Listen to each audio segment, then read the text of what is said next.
ঠিক ৫৫ মাস পর, অর্থাৎ প্রায় ৫.৫ বছর পর, ন্যাশনাল স্টেডিয়াম ঢাকায় বাংলাদেশের football match FIFA international football friendly ২০২৫ Bangladesh versus Bhutan. আরো একবার ফুটবলে ফুটবল দিনের বিরতির পর থেকে একটা শট ভুটানের, সেটা কিছুটা হলেও ধরতে দিয়েছিল গোলকিপার মিন্টু মারমাকে। এই ধরনের শটে তারা পারদর্শী, তারা সাধারণত যে কাজটা করে ওটা দিয়েছেন।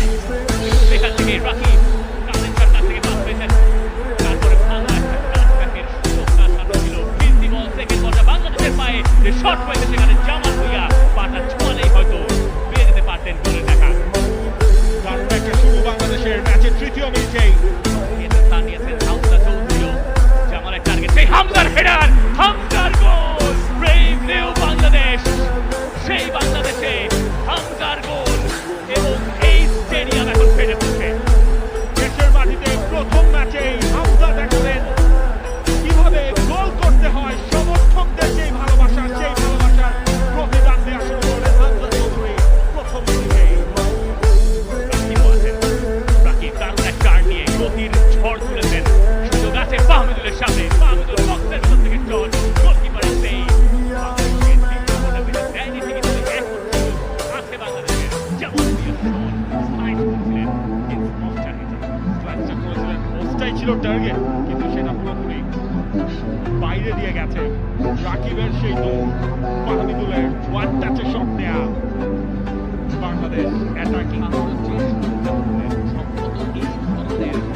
একটা কিছুই বাংলাদেশ সম্পর্কে রাখতে হবে, ওই জায়গায় বল পেলে আপনাকে নজর রাখতে হবে। বাংলাদেশের শট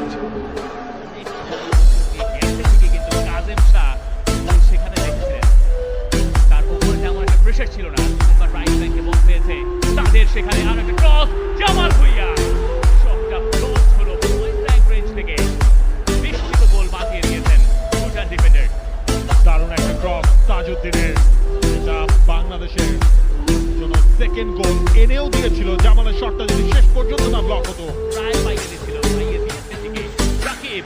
রাকিব কাজ করে খানিকটা স্পেস তৈরি করেছেন, রাকিবের শট। আমার হতে চাইবেন ছিল সেখান থেকে ছিল গোলটি করছে হামজা চৌধুরী।